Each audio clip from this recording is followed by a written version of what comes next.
Shalom, j'espère que vous allez bien et que ce message vous trouve dans la paix et la joie de notre Seigneur Jésus-Christ.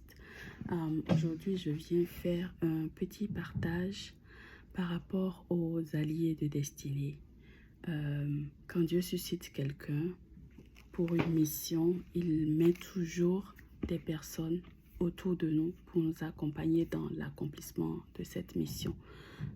Même Jésus-Christ, il n'était pas seul.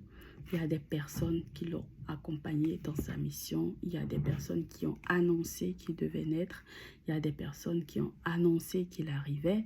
Il y a des personnes qui ont intercédé pour que ce projet-là se réalise.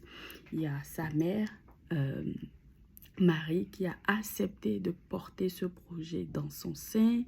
Il y a ses disciples qui ont accepté de le suivre, de parler de lui, de ramener des gens à lui, d'évangéliser et tout ça. Donc, même Jésus-Christ, sa mission a réussi parce que des personnes ont porté le projet avec lui. Donc, qui sommes-nous pour vouloir avancer seuls? On a toujours besoin des personnes que Dieu a suscitées pour des saisons de notre vie, pour nous accompagner dans notre appel, dans le but pour lequel Dieu nous a suscités.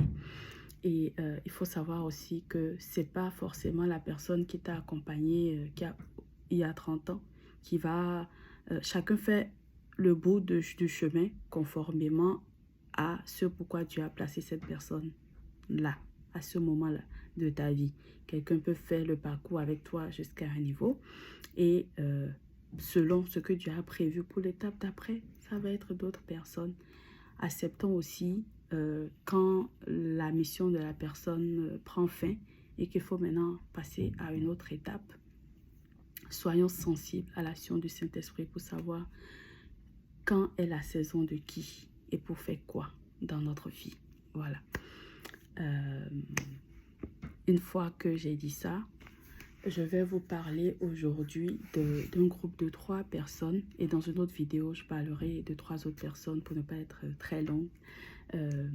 Prenez-moi comme votre petite soeur, je vous demande merci. Je suis tellement passionnée par les affaires de mon père que quand je m'y mets, voilà, je peux passer une éternité à en parler.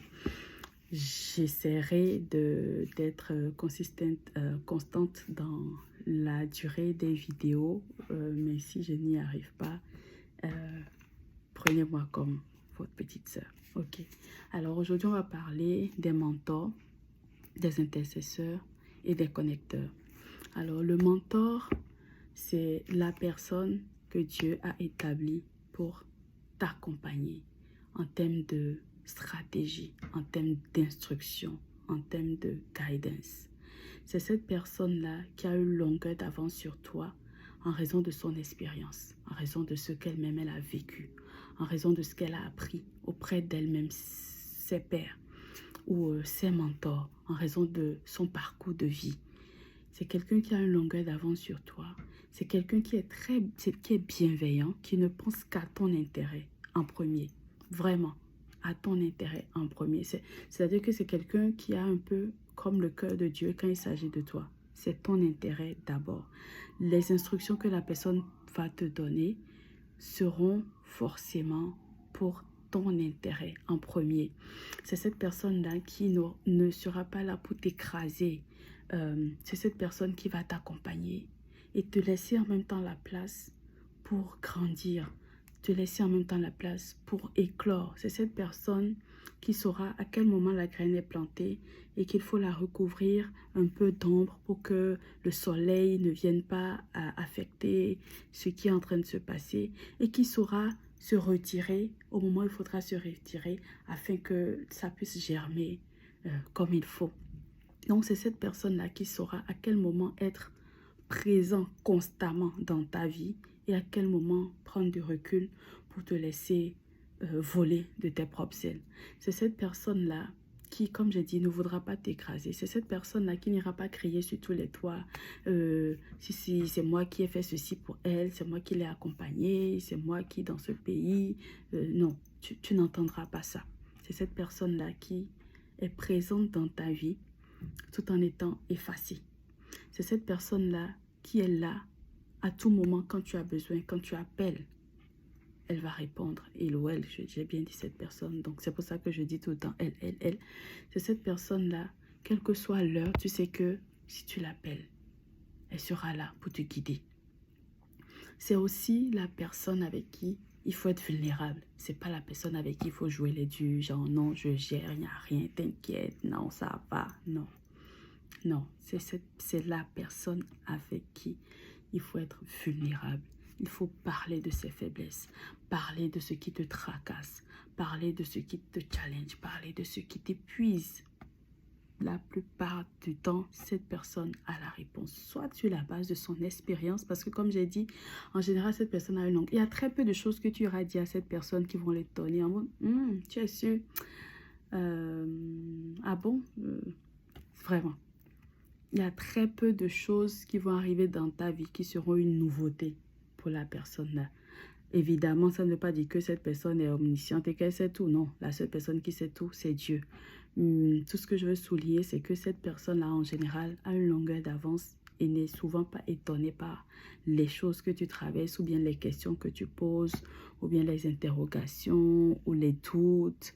Parce que she has been there. La personne-là, elle a été par ce chemin-là et elle sait où, même si ce n'est pas elle-même, elle a déjà côtoyé des personnes qui ont vécu ça, qui lui en ont parlé et qui sait, voilà, et qui est en mesure d'être une ressource pour toi ou d'aller chercher la ressource qu'il te faut quand elle n'est pas en mesure de t'apporter toutes les réponses. Alors ça, c'est le mentor. Et l'exemple que j'aime beaucoup, il y en a plusieurs, hein. Il y a Élie et Élisée, Élie qui était le mentor d'Élisée, il y a Naomi qui était la mentor de Ruth, il y a Madoché qui était le mentor d'Esther.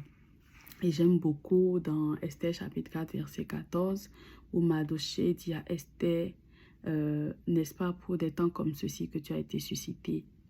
J'ai parlé beaucoup d'Esther dans ma précédente vidéo. Si vous ne l'aviez pas encore vue, je vous recommande d'aller la voir. Franchement, c'est une vidéo à voir absolument. Voilà, je ferme cette parenthèse. Donc la partie qui nous intéresse cette fois-ci, c'est la partie où Madoché disait à Esther, c'est peut-être, n'est-ce pas, pour des circonstances comme ceci que tu as été suscité. C'est quelqu'un qui a formé Esther. C'est quelqu'un qui a pris Esther sur son toit, qui l'a coaché, qui lui a parlé de l'espérance, qui lui a parlé du Dieu qui a sauvé le peuple d'Israël, le Dieu d'Abraham, le Dieu d'Isaac, le Dieu de Jacob. Et c'est quelqu'un qui, comme je dis, a souvent une longueur d'avance parce que dans les versets préliminaires du livre d'Esther, on voit qu'il a fait un songe. Donc Dieu l'a averti de quelque chose qu'il était sur le point de faire. Donc quand il voit la situation, il voit le positionnement d'Esther, il se dit, je connais Esther, je connais ce que j'ai semé en elle, je connais sa force, je connais sa sagesse, je connais ceci, je connais cela. C'est quelqu'un qui connaît tes forces, tes faiblesses, tes opportunités et tes menaces. Il connaît. C'est quelqu'un qui connaît ça. Donc, quand il regarde tes forces, il voit l'opportunité qui se présente. Il voit la menace qui est sur le peuple d'Israël, tout en connaissant tes faiblesses. Mais il sait ce que lui, il a mis en toi. Il sait que tu es la personne du moment. C'est cette personne-là qui va te dire, je pense que telle chose dont tu avais parlé là, c'est pour ceci. Je pense que ce projet-là, non, ne fais pas ça comme ça. Fais-le plutôt ceci, au regard de telle ou telle chose que tu as déjà vécue. Non, je pense que là, en ce moment, c'est pas toi qui parles, c'est le trauma de ce que tu as vécu par le passé. Prends le temps, processe la chose, digère, et ensuite, tu pourras donner une réponse. C'est cette personne qui te connaît, en fait, qui connaît tes faiblesses, qui connaît tes traumas, qui connaît tes blessures, et qui connaît tes forces, et qui sait comment te motiver à sortir le meilleur de toi pour être la personne du moment, pour être la solution à la situation présente. C'est cette personne-là qui est le mentor. Deuxième personne, l'intercesseur. L'intercesseur, c'est cette personne qui se tient à la brèche entre Dieu et nous pour prier Dieu pour nous, pour intercéder pour nous. Nous sommes tous appelés à avoir une vie de prière, à avoir une vie de consécration et tout ça. Mais de manière générale, chez les intercesseurs, c'est une condition sine qua non. Ton niveau de consécration joue beaucoup dans l'aptitude que tu as à intercéder pour les autres. L'intercesseur, c'est vraiment les gens qui portent des fardeaux spécifiques à cœur. C'est des gens qui sont capables de passer des heures, des jours, voire des semaines dans la présence de Dieu, à présenter un cas à Dieu. Dans la Bible, nous avons le cas d'Abraham qui intercède auprès de Dieu pour Abimelech, pour qu'il soit guéri. Nous avons le cas de Moïse qui intercède auprès de Dieu pour Myriam, pour qu'elle soit guérie de la lèpre. Nous avons aussi le cas de Jésus qui intercède pour Pierre, afin qu'il soit protégé, afin qu'il soit toujours spirituellement fort. Parce que la Bible dit, j'ai prié pour toi, afin que tu ne sois pas faible, afin que tu ne faillisses point, afin que tu ne tombes pas dans la tentation. Donc on voit bien Dieu, on voit bien Jésus en train d'intercéder auprès de Dieu pour la protection spirituelle de Pierre. Donc on a tous besoin de quelqu'un qui se tient à la brèche pour intercéder auprès de Dieu pour nous. Quel que soit à quel point nous sommes des prieurs ou des prieuses, à quel point nous sommes des warriors, des héros dans la foi, nous avons tous besoin de quelqu'un qui va présenter nous-mêmes notre situation à Dieu pour dire « Ah Seigneur, souviens-toi de telle ou telle personne, souviens-toi de ton fils, souviens-toi de ta fille. » On en a tous besoin. La troisième personne dont je voudrais parler, c'est les connecteurs. Aujourd'hui, on parle beaucoup de réseaux, de network. Il n'y a rien de nouveau sous le soleil, comme le dit la Bible. Les connecteurs, il y en a dans la Bible. Ça ne date pas d'aujourd'hui. Et on a tous besoin de connecteurs dans nos vies. On a tous besoin de quelqu'un qui connaît quelqu'un. Regardez le nombre de mariages qu'il y a parce que tel ami a présenté telle personne au gars, ou a présenté la go, ou a présenté le cousin qui connaissait quelqu'un. Regardez rien que ça. Heureusement, on a tous besoin de connecteurs dans nos vies. Je prends par exemple dans 2 Rois chapitre 5, quand... comment il s'appelle encore, le Syrien, Naaman le Syrien, il avait la lèpre. Et c'est une de ses esclaves qui était juive et qui connaissait le prophète Élisée, qui a dit à la femme de Naaman, si ton mari peut aller voir le prophète Élisée, il va prier pour lui. Et sa lèpre va disparaître. Naaman ne connaissait pas le prophète Élisée. C'est cette jeune fille-là, cette esclave-là, qui n'avait ni beauté ni éclat, qui n'avait aucun titre, qu'on pourrait même ne pas considérer. C'est elle qui a fait la connexion. C'est elle qui a dit à sa maîtresse, si le maître peut aller voir Élisée, sa lèpre sera guérie. Et il est parti. Il a eu l'humilité de partir sur la parole d'une jeune esclave, sur la parole d'une petite servante. Et il est parti et il a eu la guérison. Donc je veux dire à quelqu'un, ne méprise pas ta position. Ne méprise pas ce que tu fais aujourd'hui. Ne méprise pas cet endroit où Dieu t'a positionné. Parce que si ça se trouve, tu es la réponse au problème de quelqu'un à cet endroit-là. Ta position, c'est une mission divine. Pour nous, les enfants de Dieu, quel que soit là où tu travailles, tu es en mission pour le royaume des cieux. Tu es en mission pour Dieu. C'est Dieu qui t'a positionné là. Il n'y a pas de hasard en Dieu. Il n'y a pas cet espace là où tu te retrouves et c'est par hasard que tu t'es retrouvé là à ce moment-là. Personnellement, j'y crois pas. Donc, sois attentif là où tu es. Le miracle de quelqu'un dépend peut-être de quelque chose que Dieu a placé sur tes lèvres. Et il faut que tu aies la sensibilité spirituelle pour savoir quand le dire. Parfois, ça m'arrive où je me retrouve dans des situations où je peux percevoir la solution et puis parfois quelqu'un peut me dire, va le dire, je serai à moi, qui suis-je? Est-ce qu'on m'a demandé quelque chose? Est-ce qu'on me connaît? Qui me connaît pour aller donner la réponse?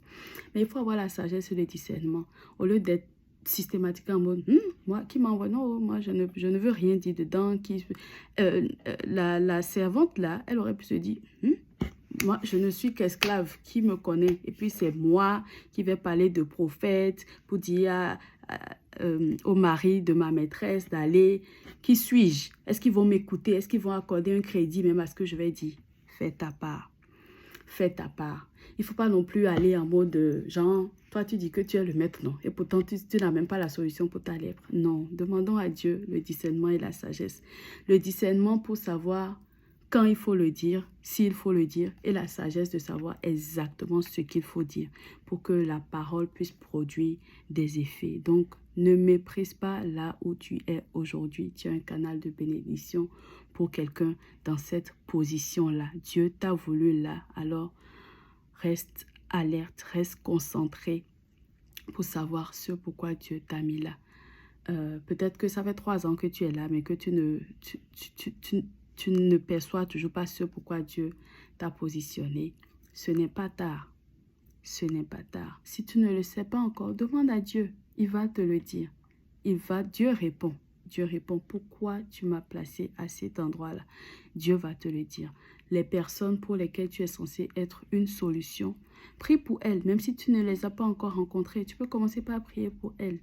Pour que Dieu puisse diriger leurs pas vers toi, afin que toi aussi tu puisses voir le sens de ce que tu fais à cet endroit-là.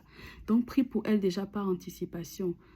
Seigneur, je te rends grâce, merci de m'avoir positionné ici. C'est vrai que jusque-là, je ne sais toujours pas pourquoi je suis là, pourquoi je suis servante dans cette maison, pourquoi c'est le visa de tel endroit que j'ai eu, alors que moi, c'est tel endroit que j'avais en tête comme préférence, pourquoi c'est l'admission dans telle école et pas plutôt l'autre que j'avais à cœur en premier, que je souhaitais, pourquoi c'est ce métier et pas tel autre. Si tu sais que c'est la main de Dieu qui t'a conduit à cet endroit-là, rends grâce à Dieu de t'avoir conduit là et présente déjà les personnes pour lesquelles Dieu a voulu que tu sois là. Seigneur, je te rends grâce, je prie pour toutes les personnes pour lesquelles tu as voulu que je sois un canal de bénédiction en étant à cet endroit. Je permets que nos chemins puissent se croiser afin que je puisse jouer le rôle que tu veux que je joue à cet endroit, afin que le but pour lequel tu m'as suscité, que tu m'as placé à cet endroit-là, je puisse l'accomplir pour la plus grande gloire de ton nom. Amen. Donc, c'est le genre de prière que tu peux faire. Connecteur, mon exemple de connecteur préféré dans la Bible, c'est par rapport à l'histoire de Joseph. Genèse chapitre 41, à partir du verset 9 et suivant. Ça commence même par chapitre 40. Bon, on connaît tous l'histoire de Joseph et ses frères l'ont vendu parce qu'ils faisaient des rêves où ils se voyaient déjà être supérieurs aux autres. Ils étaient en mode, comment ça? Pourquoi toi? Tu n'es qu'un point supérieur à nous et tout, la jalousie. Il avait l'onction mais il n'avait pas la sagesse. Voilà, c'était la fougue de la jeunesse. Il ne savait pas garder les choses dans son cœur. Je pense que si Marie, la mère de Jésus-Christ, devait dire aux gens toutes les paroles qu'elle a reçues sur Jésus, déjà depuis la naissance, et ensuite les choses qu'elle voit Jésus faire à la maison, mais la Bible dit, elle gardait tout ceci dans son cœur. Les choses que la dame l'a gardées dans son cœur, vraiment. Le jour où je vais la rencontrer, je vais lui demander de me raconter un peu. Si elle s'était dépêchée de raconter toutes ces choses-là, parce qu'il faut le dire, elle était quand même très jeune, je pense que Jésus aurait eu beaucoup de challenges, enfin, il aurait eu plus qu'il en a eu, alors même que sa mère s'est tue. Donc, je ferme cette parenthèse pour revenir à Joseph. Donc, ses frères l'ont vendu. Il s'est retrouvé en Égypte. Après, la faveur de Dieu étant sur lui, il s'est retrouvé chez Potiphar. Sa vie dosait. Puis, maman Potiphar a dit que, ah, Joseph, tu me plais. Joseph dit, comment ça? Je ne peux pas déshonorer mon Dieu. Tu es la femme de mon maître. Donc, voilà, on n'est pas... Ce que tu dis là, je ne suis pas dedans. Maman Potiphar dit que, ah, donc je vais mentir sur toi. Donc, Joseph se retrouve en prison. Joseph se retrouve en prison, la faveur de Dieu ne l'a pas quitté. La faveur de Dieu est là. Comme je dis toujours, Dieu ne reprend pas ce qu'il a donné. Il a donné, il a donné. Donc, il se retrouve en prison. Il continue d'interpréter les rêves des gens en prison. Et c'est là où on arrive au chapitre 40 de la Genèse, du livre de la Genèse, où il interprète deux rêves de co-détenus comme lui qui ont fait des rêves. Il a interprété les rêves. Et il y a un qui est sorti. Là, on est au chapitre 41. Donc, il leur dit, quand vous sortirez, ne m'oubliez pas. Ils sont sortis. Et puis, ça me fait souvent sourire quand j'entends dire ils sont sortis mais ils l'ont oublié. Ils ne l'ont pas oublié. Ils ne peuvent même pas l'oublier. Le moment n'était juste pas encore arrivé. Ça, c'est ce en quoi je crois personnellement. Le moment n'était pas arrivé. Parce que il serait sorti. C'est-à-dire que en toute chose, Dieu est dans une stratégie. Dieu est dans une stratégie. Quand Anne, la mère de Samuel, pleurait, elle a pleuré pendant des années. Elle cherchait un enfant, elle cherchait un enfant, elle cherchait un enfant, elle cherchait un enfant. Dieu regardait, testait sa résilience. Elle cherchait, elle cherchait. Un jour, elle est allée voir Dieu. Elle a fait le deal pour dire, ok, moi je cherche un enfant, toi tu cherches un serviteur. Tu me donnes un enfant, je te le donne pour qu'il soit mon serviteur. Boum. Elle aurait pu avoir ce réflexe plus tôt de formuler cette prière-là qui a déclenché le miracle. Pourquoi c'est à ce moment-là spécifique? Parce que dans le plan parfait de Dieu, dans son timing, dans la manière dont il a structuré les choses, Samuel devait naître à ce moment historique-là de l'histoire du peuple d'Israël. Si vous lisez bien le roi qui avait à ce moment-là, comment les relations se passaient, vous verrez que c'était à ce moment-là spécifiquement et pas avant qu'il fallait que Samuel naisse pour pouvoir accomplir le but pour lequel Dieu l'a suscité. Donc, le monsieur qui est sorti, le co-détenu qui est sorti de la prison, là, il n'a pas oublié Joseph. Le moment n'était pas encore arrivé. Il fallait ce moment stratégique-là où Pharaon fait un rêve, où Dieu lui montre des choses qui vont advenir en Égypte et qu'il ne comprend pas et qu'il n'y a personne pour expliquer. Jusque-là, il faisait des rêves et les gens étaient en mesure de lui expliquer les rêves. Il y avait des gens autour de lui, c'était ça leur rôle, expliquer le rêve de Pharaon. Il avait des dignitaires, il avait des personnes autour de lui. C'était ça leur mission. Donc si Joseph était sorti plus tôt, avant ce fameux rêve-là, que personne ne pouvait expliquer, quelle serait sa plus-value en fait? Quelle serait sa plus-value? Mais c'est à ce moment-là, de manière stratégique, que Dieu a voulu qu'on se souvienne de lui. Parce que c'est à ce moment-là que Pharaon a fait son rêve et qu'il n'y avait personne, aucun être humain n'était en mesure d'expliquer le rêve de Pharaon. C'est à ce moment-là que je vais lire la partie, on est au chapitre 41. Et le grand échanson de Pharaon parla à Pharaon, on est au verset 9. Ah, aujourd'hui, je me rappelle mes fautes. Pharaon s'était irrité contre ses serviteurs, il m'avait mis au poste de garde dans la maison du grand intendant et avec moi le grand panetier. Une même nuit, nous avons fait un songe, moi et lui. Et chacun des songes avait sa propre signification. Verset 12. Il y avait là, avec nous, un jeune homme hébreu, serviteur du grand intendant. Nous lui avons raconté nos songes et il a donné à chacun l'interprétation du songe qu'il avait fait. Et ces interprétations s'avèrent exactes. Moi, on m'a rétabli dans ma charge et l'autre, on l'a pendu. C'était exactement ce que Joseph lui avait donné comme interprétation de leur songe. Toi, tu sortiras, mais l'autre sera pendu. Verset 14, c'est la partie que j'aime qui arrive. Pharaon fit appeler Joseph. Et là, on est à 2 ans plus tard. Donc, les chansons étaient sortis de la prison depuis 2 ans. Joseph lui a dit, pardon, si tu sors, ne m'oublie pas. Je sais que tu travailles avec le grand patron. Quand tu sors, ne m'oublie pas. Il l'a oublié, entre guillemets. 2 ans après, Pharaon fait ce rêve. Il s'est dit, oh, il y avait, voilà. Je prie que la situation qui va se produire pour que quelqu'un puisse dire, oh, il y avait, attends, je l'appelle, je prie, que quand le temps arrive là, cette personne puisse dire, oh, il y avait, et que cette personne puisse t'appeler, afin que tu puisses être la solution du moment, la solution stratégique qui va délivrer tout le peuple. En toute hâte, on le tira. J'aime le en toute hâte. J'ai souligné ça dans ma Bible. En toute hâte. Like.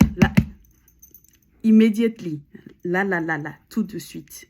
En toute hâte, on le tira de son cachot. Il se rasa, changea de vêtements et se rendit chez Pharaon. Je ne vais pas lire le reste. Long story short, Pharaon raconte son rêve. Joseph est la seule personne qui arrive à expliquer le rêve à Pharaon. Joseph qui hier était prisonnier, oublié devient premier ministre. Like that. Like that. Connexion. Connexion. Le connecteur, c'était qui? Les chansons. Les chansons qui s'étaient retrouvées en prison. Et si lui ne s'était pas retrouvé en prison au même moment que Joseph? Et si Joseph n'était pas en prison? On peut penser que ce que maman Potiphar a fait à Joseph, c'est mauvais, oui, c'est mauvais, ok? De la même manière, ce que ses frères lui avaient fait, c'est mauvais. Mais comme il a bien dit à ses frères, vous pensiez que vous m'aviez fait du mal, mais Dieu a utilisé ça pour me faire du bien. Parce que si ses frères ne l'avaient pas vendu, il ne serait pas premier ministre, au point aujourd'hui de sauver le peuple d'Israël, qui serait mort de famine parce qu'il n'y avait plus à manger. Et ils ont dû venir en Égypte pour chercher la nourriture. C'est comme ça qu'ils ont retrouvé leurs frères. Mais qui a permis qu'en Égypte, à ce moment-là, il y ait la nourriture? C'est le Joseph qu'ils avaient vendu. Je ne sais pas ce que tu as traversé. Je ne sais pas ce que tu as appelé complot, coup bas et tout ça. Ce en quoi je crois et que ma Bible me dit, c'est que toutes choses, pas les bonnes choses, pas les choses qui nous font sourire, pas les choses qui nous font plaisir, pas les choses qui nous font rire aux éclats. La Bible dit, toutes choses concourent au bien de ceux qui craignent Dieu. C'est l'un de mes versets bibliques préférés. Toutes choses, on n'a pas dit certaines choses, on dit toutes choses, tout ce que tu as vécu là. Si tu crains Dieu, je dis bien, si tu crains Dieu, si tu aimes Dieu d'un amour vrai, sincère, que tu es dans la droiture avec Dieu, c'est pour ton bien. C'est pour ton bien. Et je prie et je déclare que les chansons qui doivent se souvenir de toi dans le nom de Jésus, quand viendra le moment, il ne t'oubliera pas. Dans le nom de Jésus, je proclame que tu ne sortiras pas avant, pas après. Tu sortiras au bon timing de Dieu, le moment spécifique que Dieu a prévu pour que tu sortes là. C'est à ce moment-là que tu sortiras.